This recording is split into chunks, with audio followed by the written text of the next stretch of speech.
Broadcasting live from WOYK's downtown studios at Santander Stadium. Talking York's home teams. Welcome to York College Spartans Sports Weekly on Sports Radio 1350 WOYK. Now, here are your hosts of Spartan Sports Weekly, Darrell Henry and Scott Geis. Well, such drama, that dramatic music can only possibly mean one thing. We're back. We are back. Welcome back, everyone, from the holiday break. This is the latest and greatest episode of York College Spartans Sports Weekly. Darrell Henry along with Scott Geis. Scott, how was it for you? It was absolutely fantastic. Had a great break. Got to get away a little bit. I never knew that 2 weeks could go by so fast. So we had a great time. We got to get out of town for a little bit, like I said, and got to spend time with family, which is really the most important thing during the holidays, and had a great time. It was fantastic. And how about you? It was great. I understand last night, though, your tree came down. Mine has not yet, although I'm itching. Well, we adhere to the 12 days of Christmas idea, so yesterday was day 11. Oof. So we weren't getting it down tonight, so we had to make sure that we used the weekend to be able to get everything put away. It's a little strange to see the house after it's been decorated for probably about 6 weeks to not be decorated anymore, and it's awful dark when you turn off the TV in the living room at night. Christmas tree doesn't light it up anymore. So it was good to get everything down, and certainly Christmas is one of my favorite times of year, and really enjoyed it. Now I'm kind of ready for spring. Can we get that warm weather? It doesn't look like we're going to get any of that this week at all. No time soon, but a lot of basketball during the break, as is usually the case. Wouldn't have it any other way. And certainly we're going to focus mostly on that on this week's show. That's the bulk of what's been going on. We'll touch on wrestling. They had a meet over the weekend, but that's been pretty much it since we've been off the air for the week before Christmas. So, and I see your range of motion is pretty good again. I'm getting there. I got a baseball in my hand. I'm kind of itching. I still got some time to go. I'm only 4 weeks off surgery, so Nate told me to slow it down a little bit when I was visiting him in the training room today. I'm not quite ready to go all out, but certainly feel great. Well, that is where we left it last time. You were bound to a sling when we had Coach Childs in here with us, but we'll pick it up. We'll get back in gear here, and we'll talk men's basketball on this show, and some good, some bad from the last week, and we'll dive into that. Same thing with the women's program. Betsy Whitman will join us on this episode as well. As far as a player interview, a student-athlete interview, Brad Wessner is on this week's show, so stay tuned for that. And then, Scott, I know that you are a fan, as am I, of our Game Day with Game Time PA show on Thursdays, and I'm not trying to completely rip off what they do, but it is a great segment. They do an Uncle Steve segment, and for lack of a better title for you, I am making you everyone's uncle this week. We're going to do a little YCP nostalgia, and we're going to have our first ever Uncle Scott segment. Are you an uncle to anybody? I am. I'm a little scared right now. Not quite sure what. Just to let the folks know, I have no idea what we're going to do in the last segment. So this will be as much a surprise to you as it is to me. Yeah, and that's exactly how I want it. I don't want you to know where we're going with that, but no, it'll be fun. We'll take a look back at some nostalgia from York College, and there were some things from the past week that kind of got the gears turning, so that's why this came up. But looking forward to it, and Scott, we'll get right into it, and starting with men's basketball, and we'll jump around a little bit here. We'll talk about the women in the next segment as well, but to look back at the last week, and before New Year's, we made the trip to Catholic on Monday and Tuesday. And first of all, it's another spot in the schedule that we knew was going to be a tough trip to play them in their gym, and they're a very disciplined team. The number that jumped off the page at me was 9 turnovers per game is all they commit. That's taking care of the basketball, and what that does is you get more shots. And if you're a good shooting team, that that can aid you if you're turning it over 15 times a game. You're getting, say, 60 shots. If you're only turning over 9, you could get 70, 72, 73 shots. It's a big difference. You make 5 or 6 of those, which is a pretty good percentage. You make even a little less. That can be up to 10, 12, 14 points more than what you would if you're turning the ball over. And quite frankly, that's been one of our problems in the last couple of weeks is turning the ball over. So certainly it's impressive to see a team averaging 9 turnovers a game. That's crazy. And that's exactly what they committed against York. And it was a loss down there on Monday, got behind early, a little bit too much to come back from. But Tuesday really played probably their most complete game of the year so far against Southern Maine. And it was a 25-5 run in the first half that changed that game. And that was certainly enjoyable and at long last seeing the team get out on an extended run like that. The first 2 wins obviously had been close and were close pretty much the entire way, but that was a definite game changer to get their 3rd win of the year. Well, and I think one of the big keys to that game is they didn't fall behind early. It was a pretty even game early on, which enabled them, when they did make that 25-5 run, that gave them some breathing room, which quite frankly, we haven't had in a single game this year. The ability to pull out, get a little bit of run in where you have a 10 to 12 point lead, and that's something that this team has yet to experience, and is part of the process. We talk about the process all the time, but part of that is learning to play with a lead, and I thought they did a great job of it on that night against Southern Maine. They really did a good job of continuing to play well, not let Southern Maine back into the game, and really finish a win with strongly and play through the entire 40 minutes of the game. So that was a 66-55 or a 51 win, 66-51 on Tuesday, 15-point win. They led by as many as 22. So that brought us to Saturday and the trip to Christopher Newport. And again, Scott, that's one that you look at the schedule, it's not going to be easy. And they are especially difficult to beat in their own gym. But that first half, if you look at the final score, 95-61, it sounds lopsided. It doesn't sound good. Well, it sounds like it because it is, but that's not the indication of how the game was played. I think if you 6-point game at the half, and didn't shoot the ball, we did not shoot the ball great in the first half, and still were in it, making plays, keeping, not turning the ball over, doing some really good things. Matt Scamuffo had a big first half, but that's what this team can do. Now it's just a continuation of being able to put it together for 40 minutes. And quite frankly, I'm not sure there are too many teams in the country that have beaten Christopher Newport on Saturday. And, that can sound like an excuse, but when a team hits 18 threes and you're doing everything you can defensively, you're switching from man to zone to try and mix something up, and you have a bunch of kids who are coming off the bench hitting threes. Sometimes in sports, and I think too many times we look for excuses. Well, we didn't do this, so we lost. Sometimes you got to tip your cap to the other guy and say, they were just better than we were, and they made the plays, and they shot the ball better, which I certainly think was the case at Christopher Newport. They're a very talented team, but they got hot. They got hot, and they played really well, and they shot really well, and sometimes there's not a whole lot you can do about that. Yeah, at halftime, like you said, it was 41-35, 6-point game. I thought the Spartans came out, did a great job of matching the energy in the first half. The first half was mostly back and forth. Christopher Newport maybe had one run that pulled them ahead and eventually a 6-point lead at halftime. But, you had the feeling that they were right there. And watching the second half unfold, and I know Coach was disappointed about it because they played such a great first 20 minutes, I'm not really sure. There wasn't one necessarily turning point in the game. It just kind of all caved in a little bit. It was a little bit of everything, but the 18 threes, like you said, he tried to switch defenses, and I know with playing zone, you're going to give up some stuff. You're going to give up some outside shots, and you hope that you can force the other team into a cold shooting night. That was far from the case on Saturday with Christopher Newport, but they also had some guys that are not known for making shots who were hitting from way beyond the arc.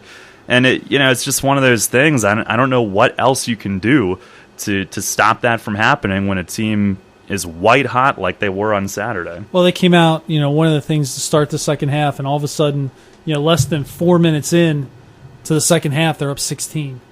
And they're a team that can do that to you. It was quick. And sometimes you get hit like that. And, credit to the Spartans, they were able to cut it back down. At one point, they got it down to 14 twice. But every time it seemed like they would get it down, Newport would answer the 3.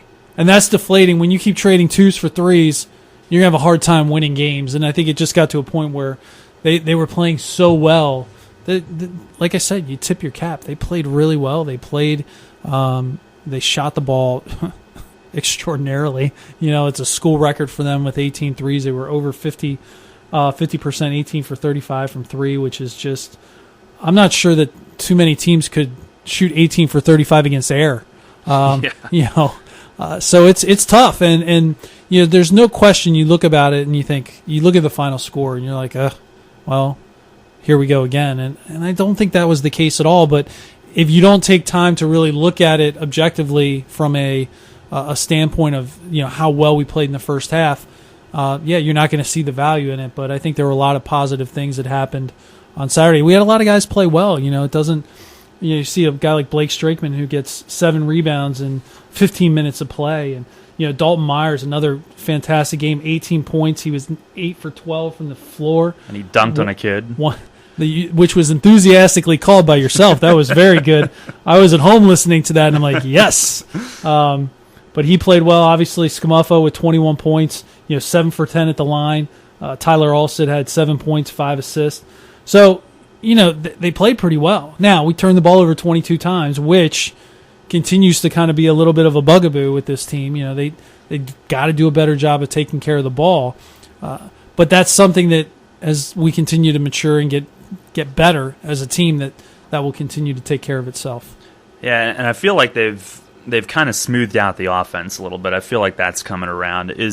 Do you think the defense, and 35 attempts from beyond the arc is ridiculous. Christopher Newport 2 games before that attempted 38, which was a school record. So they are setting themselves up for outside shots as a big part of their offense these days. They had 29 attempts the game between that.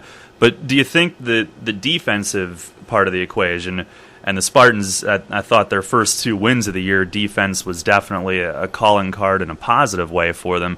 But is it similar to the offense? Is it a matter of time? Is it continuing to build the depth, which we know they're still early in the building process with everything? Is that all part of it? I think when we play as much zone as you do, you have to trust your teammates, and you have to be it's far more of a team a kind of a combined effort. Everybody's got to be in the right spot. I think for the most part, our kids do a good job. Sometimes zone lends itself to being a little bit better for a team to shoot threes like that. My guess is Newport knew going in that we're going to play a lot of zone, and they were going to try and take advantage of that. Now, the test to me is Marymount on Wednesday, they averaged like 12 threes a game, 12 3 attempts. So are they going to be a team that goes kind of in a different direction and wants to shoot a bunch of threes, even though they're primarily an inside and a jump shot team? Mm-hmm. So it'll be very interesting to see how that plays out on Wednesday. But I think sometimes it's just, a lot of defense is effort, and I think our kids give great effort. I don't think that's a problem at all. I think it's just knowing that you got to play all 35 seconds of the shot clock. I mean, how many times this year, and it seems like a lot to me, and I could be wrong, but in the games I've seen, it seems like we'll play really good defense for 28 seconds and then give a breakdown late in the shot clock that enables the team to get a jump shot or make a basket or second chance opportunities. It seems like a lot this year we've gotten killed by those long rebounds that come back out and end up leading to more points for the team, our opponents. So I think it's kind of a two-pronged thing. I think as we get better athletically as a team, we'll start playing more man-to-man. I think right now our man-to-man is okay. It's not great. It's not. We don't have a group of kids that can really get up into their opponents and really, really make life miserable. But we've gotten better at the zone. Obviously people are going to say, well, they were 18 for 35. How much better could they be? But I think there's, that's just a case of an opponent having a great day, and not a whole lot you can do about that. But I think we're getting better, and I think that's going to continue to improve. And I also think that shows in our rebounding numbers. Yeah. We've rebounded the ball much better in the last couple of weeks, which has helped out tremendously and has really done a good job of keeping us in games. Yeah, for sure. And Wednesday, both teams will be at home again. The women at 6, the men at 8.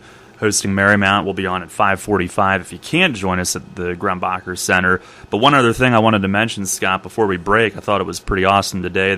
The men's team as a group went over to William Penn this morning, and some of the students over there rewarded for for good academics. They got some time in the gym with the York College players this morning. That was pretty cool. So little community service endeavor for the Spartans, and the women will do the exact same thing on Thursday. And Betsy Whitman also told me that her team is going to be making a few soup kitchen visits here during the holiday break from school as well. So getting out there and making a difference where they can. I think we have great kids, and I've said, anybody that listens to me, they've heard that before. But we have great coaches too, and coaches who understand the big picture that we're a part of this community, and this community is important to us. So anything that we can do within that, through service, through just visiting and talking, through assisting in any way possible, that's a very important part of our mission as York College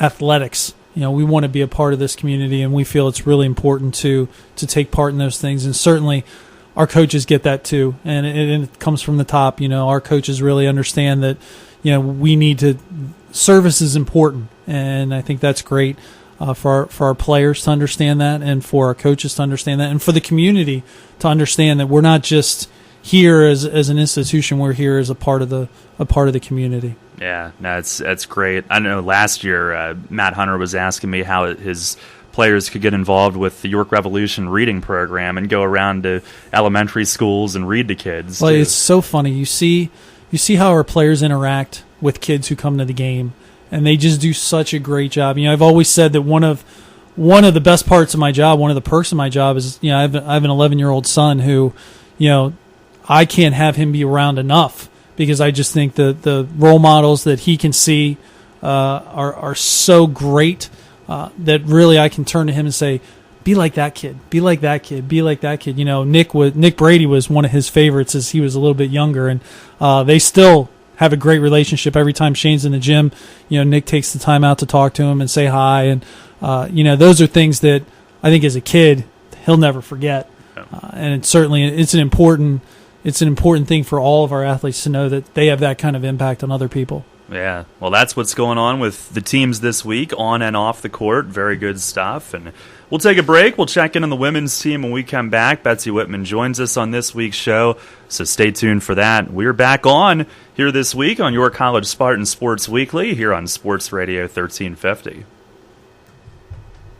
Turning a double play takes teamwork, and so does preparing for life's challenges. Murray Securus works with you, hand in hand, providing thoughtful solutions to help you plan for the future. Team up with Murray Securus for safer, more secure risk management, personal insurance, health benefits, wealth management, even cutting-edge human resource solutions for individuals and small to large businesses. Living life in a winning way just takes a little teamwork. Call Murray Securus today at 397-9600 or go to murrayins.com. Blazing fast service for all of your wipeouts. OSS Health Urgent Care will take care of all of your muscular and skeletal sprains, pops, twists, and breaks in minutes, not hours. Open 7 days a week for your urgent orthopedic needs. Now at 2 convenient locations, 1855 Powder Mill Road in York and 856 Century Drive in Mechanicsburg. Visit us online at osshealth.com. OSS Health Urgent Care. Experience you can trust.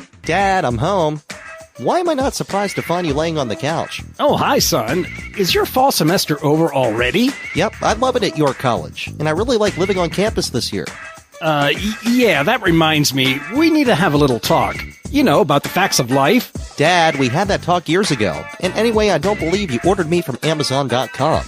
I mean, your mom and I are helping to pay for your college as much as we can, but now you've got room and board on top of books and tuition, and you haven't asked me once for money. Dad, I told you last year that York Educational Federal Credit Union took care of all that. That student choice loan we applied for last year was a one-time application. All I have to do this year is tell them how much I need, and they send the money right to the school. The loan is set up similar to my Stafford loan, so I don't have to start making payments until 6 months after I graduate. I told you YEFCU rocks. College has been good for you, son. You're smarter already. York Educational Federal Credit Union, 1601 South Queen Street, York. Apply online at yefcu.org. Federally insured by NCUA. Teams battling to stay in the Division I title hunt collide as Dallastown visits Spring Grove Tuesday in the high school basketball game of the week presented by WellSpan Sports Medicine. I'm Ron Ruman. Andy Bria and I will have the call as the resurgent Rockets take the court with just one league loss, a 2-point nail-biter to division leader York High. Dallastown comes in at .500, needing every win and off an impressive tournament victory over Eastern. Dallastown at Spring Grove, Tuesday at 7 on Sports Radio 1350 WOYK and GameTimePA.com.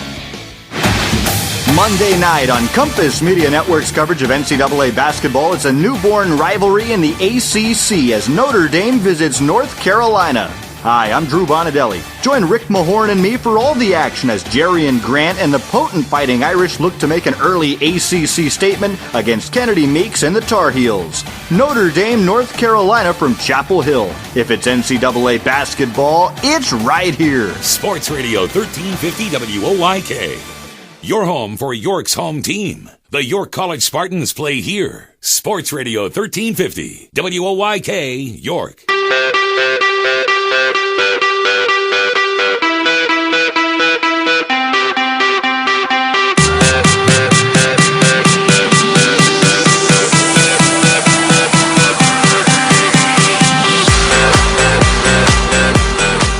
Back here on York College Spartans Sports Weekly, Daryl Henry along with Scott Guys back at it here this week.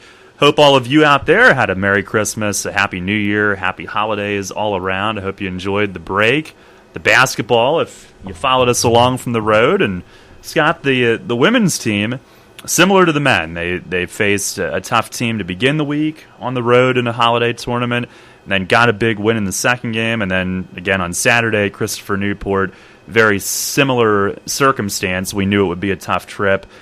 Christopher Newport's only lost 2 home games on the women's side in the last 3 years, but they certainly gave a valiant effort, and they pretty much did almost everything right except make shots in that game on Saturday. That's pretty much the story of the year. The Spartans have struggled to shoot all year, which is amazing to me because if you watch them in practice, the execution and shooting ability is there. It's just a matter of being able to translate to the game. Part of that is being young. Part of that is being confident.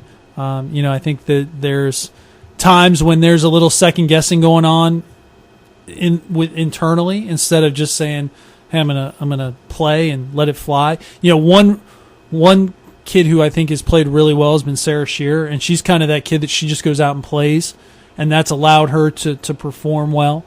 I think Coach Whitman should maybe have some things checked for making that trip to Ohio and be on the bus and then have to go down to Christopher Newport. But in all seriousness, I think it was a really good trip for the girls to take.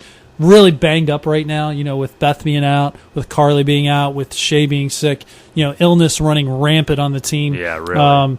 And that's the time of year, and unfortunately, that happens to teams, but, good teams persevere. But, one of the things, maybe the most impressive thing to me over the trip was getting absolutely demolished by Hope in the first half and then coming back and making it a competitive contest when probably everybody, Hope wasn't really playing that well in the second half. Well, they had all their starters in. They had all their kids that had been playing in the rotation in for most of that second half.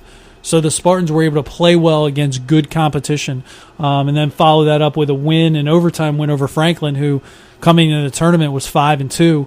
So that's a good win, and it feels good to win. You've lost, you have a 5 or 6 game losing streak, and you're not feeling real good about yourself. It's good to come in and get a win. And a couple players had huge games that day, too. Oh, no question. And that's what we need. We are not going to be star dependent. We don't have Brittany Hicks and Kristen Haley to sit there and score us 15 points and grab 10 rebounds. That's just not the way this team's composed.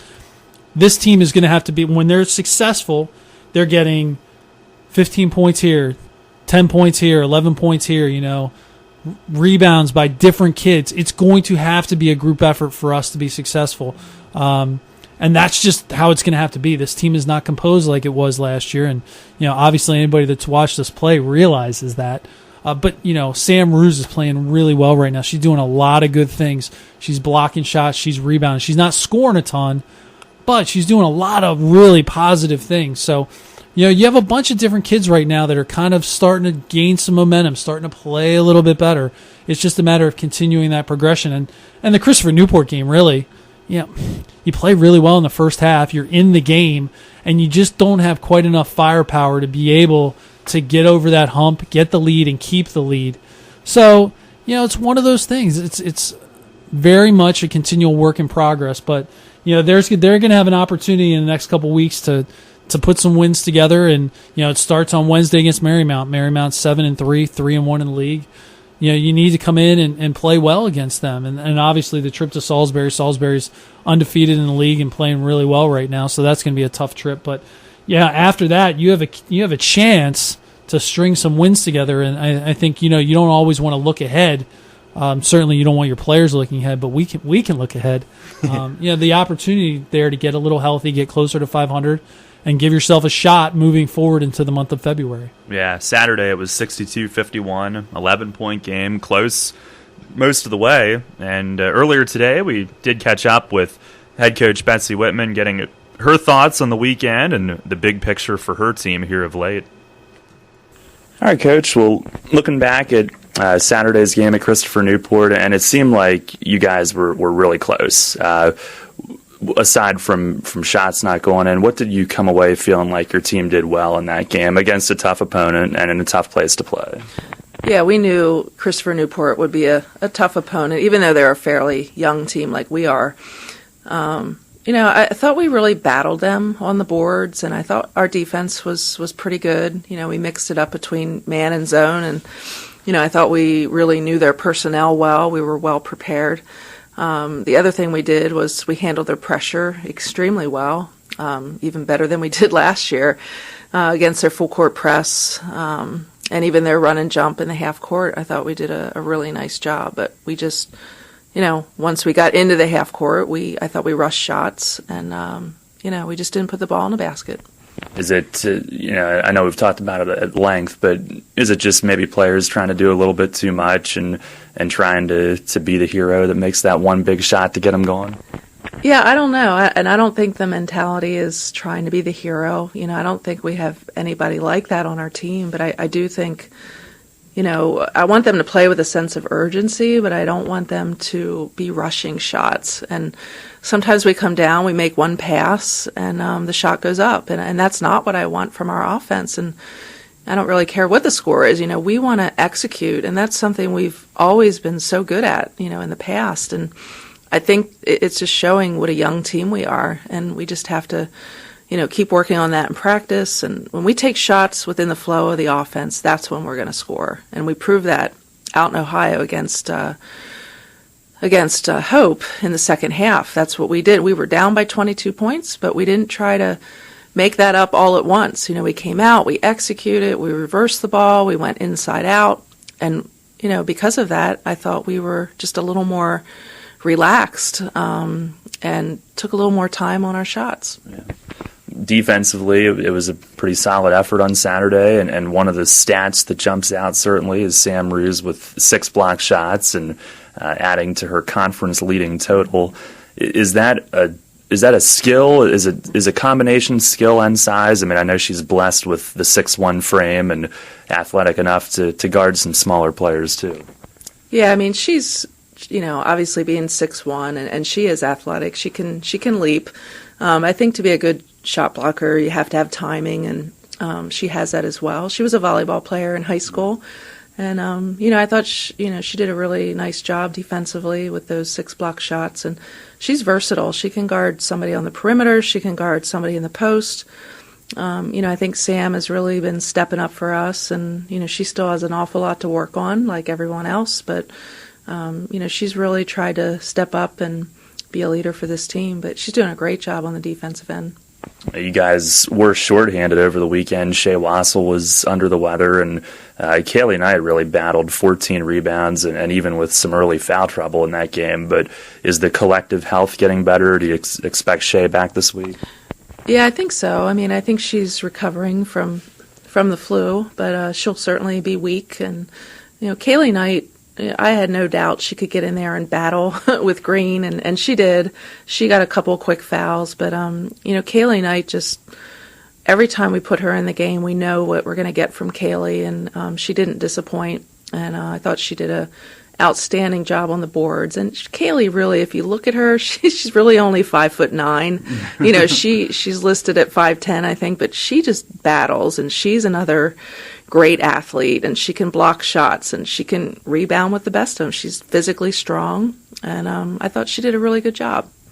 Well, speaking of health, and we talked about Beth Wisely and her recovery on Saturday. You had a chance to go visit her yesterday. How's everything going there? Yeah, she's doing well. They were able to remove the tumor, and it was not attached to anything, which really, really thankful for. And she has one more pathology result to get back on Friday, and I think at that point she'll be out of the woods. But she's out of ICU, and she's in kind of a transitional area of the hospital. She's doing well. She's obviously on a lot of pain medication. But I was up there, stayed for about an hour, and really was one of her first visitors allowed.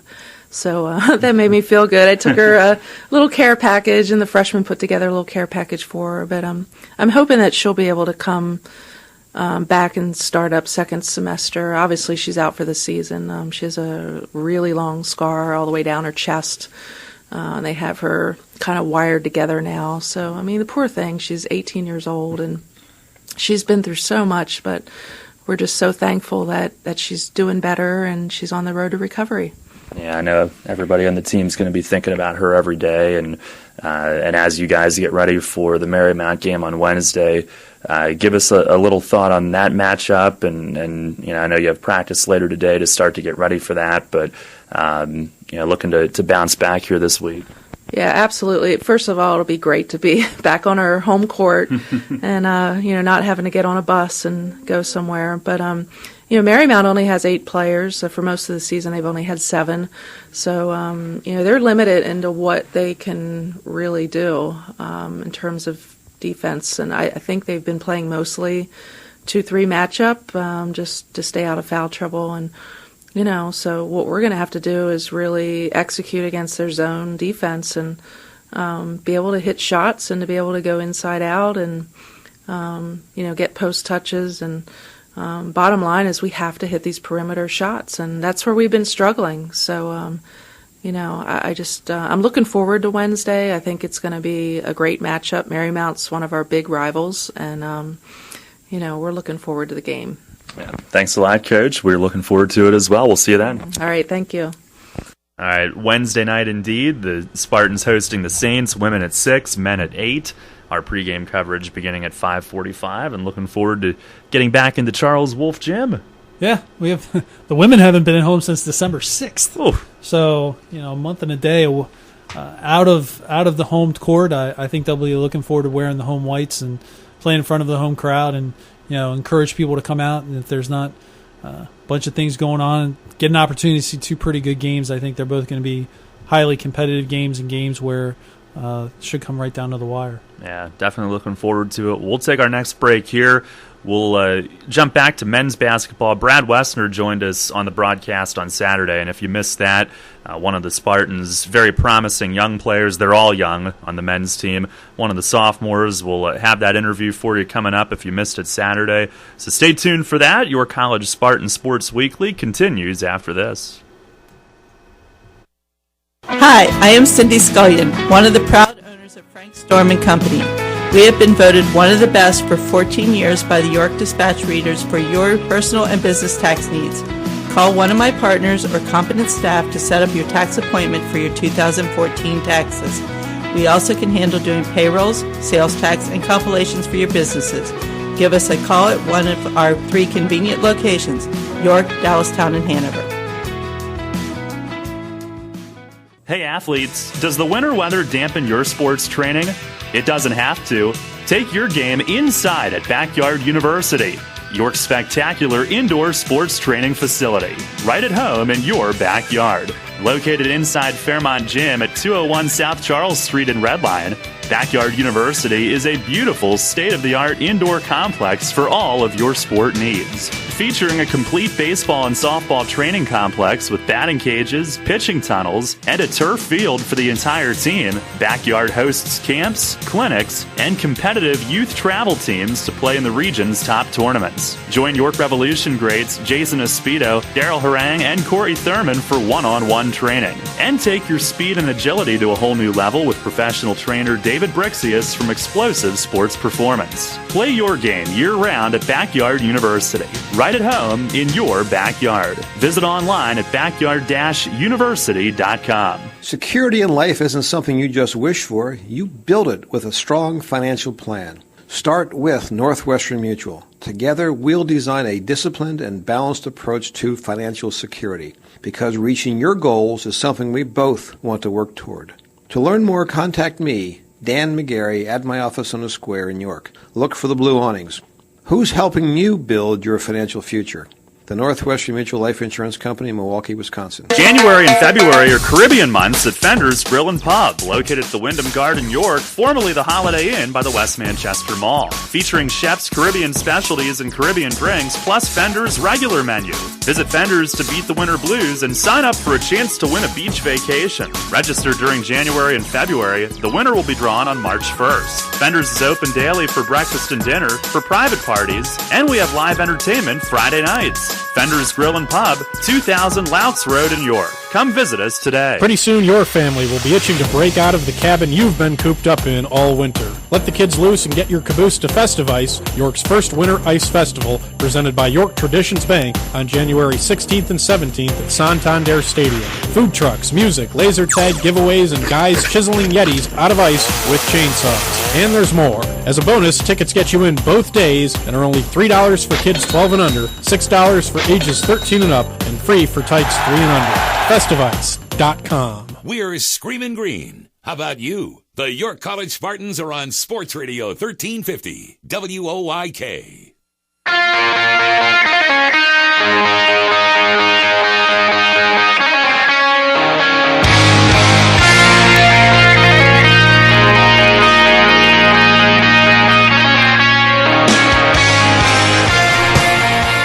Back here on York College Spartans Sports Weekly, Daryl Henry along with Scott Geis, and really during the course of the break it's been just about all basketball, but we did have a wrestling meet over the weekend, Scott, and give us the latest there. A little bit different circumstances as well over the weekend. Sure, they headed to the F&M, the David H. Lehman F&M Open on Saturday. Primarily a Division I and II event. It's a non-team scoring. It's open. You have a lot of different schools competing. You'll have schools like Penn State, Maryland, Pittsburgh, F&M, Navy, and then Division II teams from Kutztown, Lock Haven, Millersville, and then Messiah is one of the other few Division III teams that were there. Spartans had 4 guys perform pretty well. Junior Mike Spencer went 4-2 in the day, as he had a really good day, and he's really continuing to wrestle well early in his junior campaign. Sophomore Ryan Flynn also went 4-2 at 133 pounds. And then Adam Kritzer went 3-2 at 157, and Nick Zach also went 3-2 at 184. So 4 guys that had a really good day, and good way to kind of get back into it. They go to the Bud Whitehall Duels. That's a 2-day invitational up in Williamsport starting Friday. That schedule will come out, I believe, tomorrow afternoon or Wednesday morning, so we'll know who we're competing. That's a team event. In other words, they'll wrestle duels against other teams, and then they'll advance as a team. So it's not as much. This was more an individual event. We'll kind of move to the team event with the Bud Whitehall Duels, and that's always a great event for us to go to, and a great event to be a part of each year at the beginning of January. All right, good stuff. Well, that's like we said, there wasn't a whole lot other than basketball during the course of the last few weeks, but that's what's going on with wrestling. And as we promised you, if you missed our interview with Brad Wessner over the weekend, he was our halftime guest during the men's game on Saturday. Wessner, a sophomore on the team, who's really played well here lately, and 17 points, tying a career high in one of the games at the Catholic tournament. Did that for the second time here in recent contests, and he was, like we said, he was our guest Saturday. If you missed it, here's our conversation. This week's student athlete here on this week's show, Brad Wessner, joining us. All right, Brad, thanks for taking the time here today. And first off, the trip down here, it's a little bit different. You guys make the trip yesterday, get settled in. What's it like from a player's standpoint to have that extra day and get acclimated to your surroundings, I guess? Yeah, it's nice on an away game when you get to come and get used to the gym. It's nice to have that extra practice in to know your surroundings. So 5-hour trip was a little tough, but we shook that off and had a good practice yesterday. Any good movies on the bus? I slept a little bit. Coach doesn't like to hear that too much, I don't think, but yeah, I had a nice little nap. Maybe that's the best movie of all. Yeah. Definitely.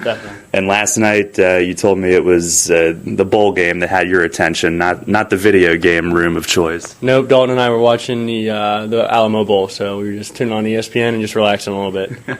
Well, you're one of the guys that did get to play on this floor last year. Is it at all a different environment, or don't you really think of it that way? Because I know they have the whole track facility behind the bleachers and everything. Does it feel different to you guys? The facility's great. I love the field house. Last year the environment was electric. They had a big pep band, tons of kids, students were there. It might be a little different this time because we're on break, but I know that they're going to be ready to go, and it's just nice that we get to come down here a little early and get used to it. Talking with Brad Westner, the last 5 games, you guys have put 3 wins together and certainly competitive in the other 2. What do you think has started to click for you and for the team to kind of see the results of the effort that you guys have been putting in since day one? Really just getting used to the process. I mean, getting better each and every day in practice, trying to be better than you were the day before. I know Coach is always harping on that, so we're just trying to give our best effort every day in practice, and hopefully that translates to the game floor. I know, when you may have had a tough game, you always seem to follow that up with one where things are clicking. Is that something is that kind of a mindset that you've always had, or is that something that you have to really work on to, stay positive at that point? It's really just a mindset. Sometimes I'll get down on myself if I have a poor game, but I know I always have to bounce back and, try and have one of my best games. Coach is always helping me with the mental aspect of the game and just rebuilding my confidence if I have a poor game so I can come back as strong as ever. You obviously came from a really good program at Trinity. What does that program mean to you? Obviously, a lot of our listeners are familiar with it in Division III, but give me your perspective on the tradition there and the success there that you came from. Definitely a lot of tradition, excellent players, and it all starts with the coaching staff. Coach Kostelak has always just instilled in us a great confidence and a way of doing things that is the right way, we believe, and that translated into college for me very well. What was the best moment of your high school career? Just accumulating all the wins that we did, making it to the district championship 3 times, winning my freshman year. Just a lot of good things happened there, and just the camaraderie that was built through the teammates. Did you get back there over break at all? I did. I got to practice with Coach Kostelak and the team, and it was just great to catch up and see how everyone was doing. And you golf there as well, right? As a golfer in high school, you did it competitively. Can you still get out on the course and have fun, or are you kind of beating yourself up to shoot the lowest score every time you get out there? As a competitor, you always want to try and beat your previous best, but now it's more fun for me. You just get to go out with my dad and brothers and some of my friends and just have a good time on the course. Is that something that you do a lot over the summer? Definitely. Try to play at least once or twice a week and get out as much as I can because it's a great game. You can play it for the rest of your life, so you might as well just keep playing all you can. How about away from basketball, even this time of year? What are some of your other interests away from the hardwood, or is this pretty much your life? This is a good portion of my life right now, but I'm really happy with it, so it's not that bad. But I like reading biographies and just, I don't know, I'm actually on a Michael Jordan book right now I like a lot, and I'm not into video games that much, surprising, because a lot of my teammates are, so just hanging out with my roommates and just enjoying time off the court with the guys. Favorite basketball player or athlete aside from Michael Jordan, or is he the one? It's probably J.J. Redick from Duke. I'm a big Duke fan, as you can tell. I got all my gear on. But J.J., I just always loved his game, constantly moving and working to get off screens for open jump shots. And lastly, Brad, I often ask the guys about their major and kind of what you're looking at down the road. You're a business guy. Do you have any thoughts of down the road where you want to go with that? I love economics. It's probably my best subject, and I want to do something probably with the stock market, reading the stock market, and just seeing where to invest money and things like that. Very interesting. Well, Brad, thanks a lot, and might call you up for an investment one day. But thanks for the time today, and good luck this afternoon. Thank you very much, Daryl. All right, well, we appreciate the time. And, Scott, I said this afterward on Saturday, and I'll say it again. I'm not sure how many people really enjoy and get excited about economics and stuff like that, but good for him. Good for him is exactly right.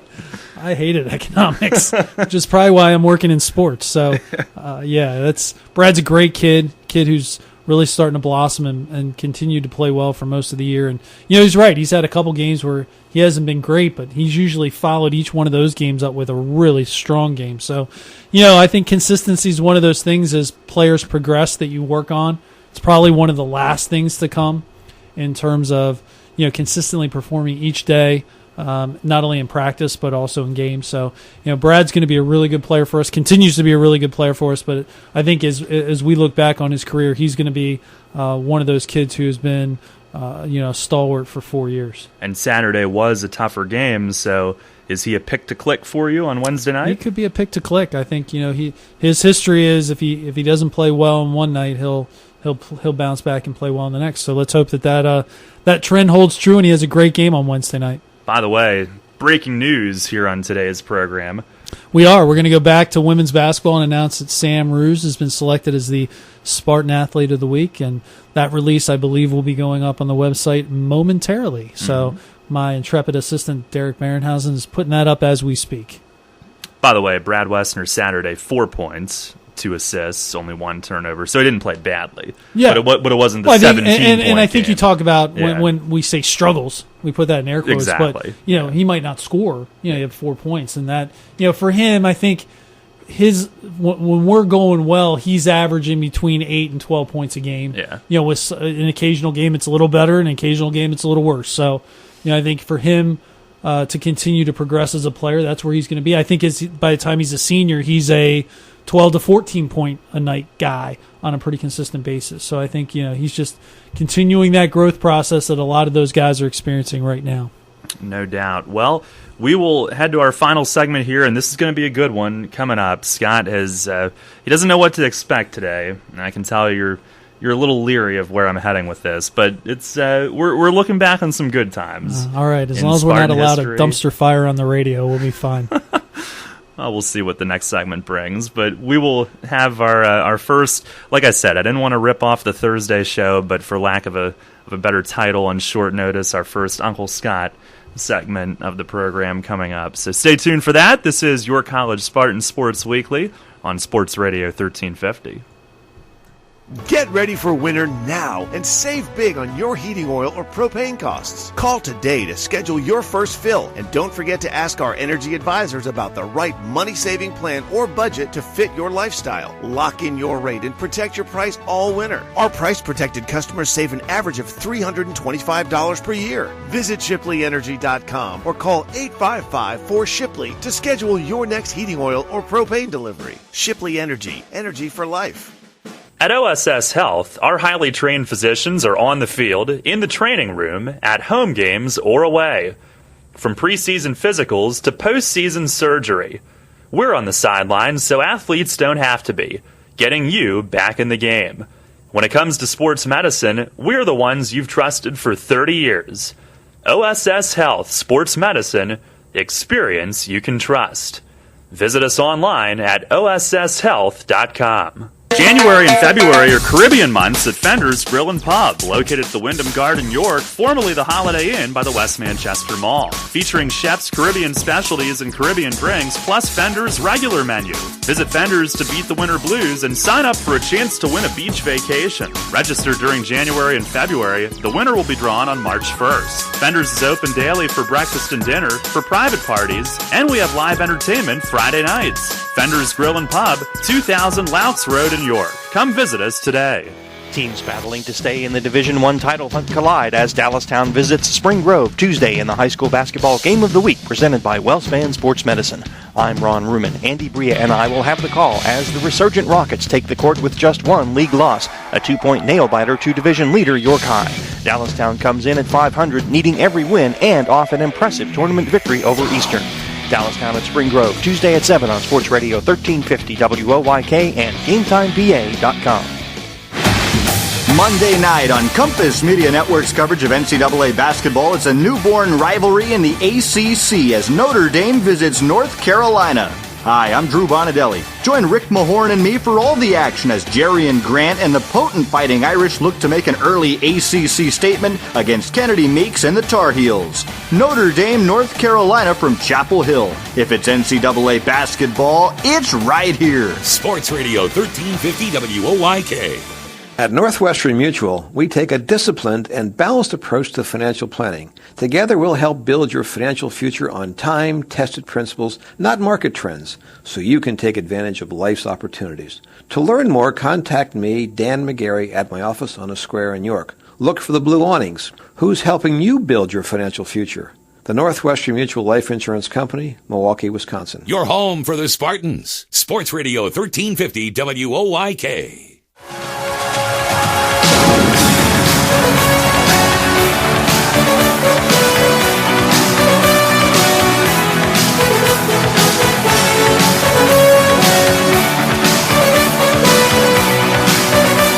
What better way to come back than with our old Charles Wolfe Gymnasium music for our Uncle Scott segment? Good Lord, I hear that thing in my sleep.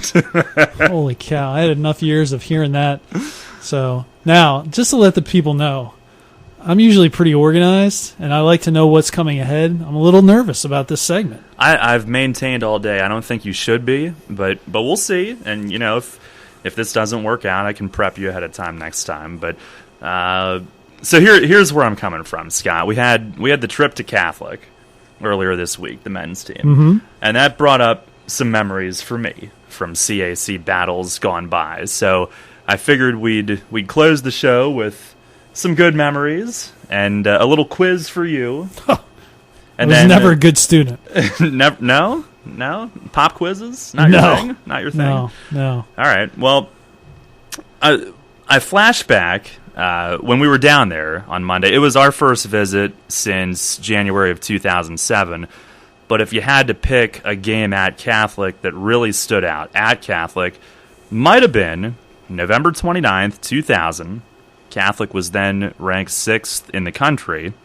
Spartans went down there, won the game early in the CAC season. Catholic would go on to be national champs. Yes, I do remember that. That was a feather in our cap that we defeated the soon-to-be national champions. And I wish I would have been around for it. I was a sophomore in high school at the time, but I would imagine that was a huge deal back then, given where that team was at the time. So, Scott, my question to you, do you have any idea, you can take a guess, idea, who would have been the Spartans' leading scorer the night that they won at Catholic, defeating the eventual national champs? Andy O'Brien. You're absolutely right.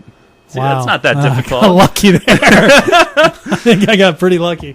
Andy, I tell you what, he just went into our Hall of Fame, an absolutely fantastic scorer, and really, as his career progressed, became a complete basketball player. I think when he came in from high school, he could fill it up, but I think as he got older and understood the value of defense, and still one of the most unbelievable individual performances against St. Mary's when he dropped 42. Oh wow! Yeah, that was pretty unbelievable. That was at home in the Old Wolf Gym.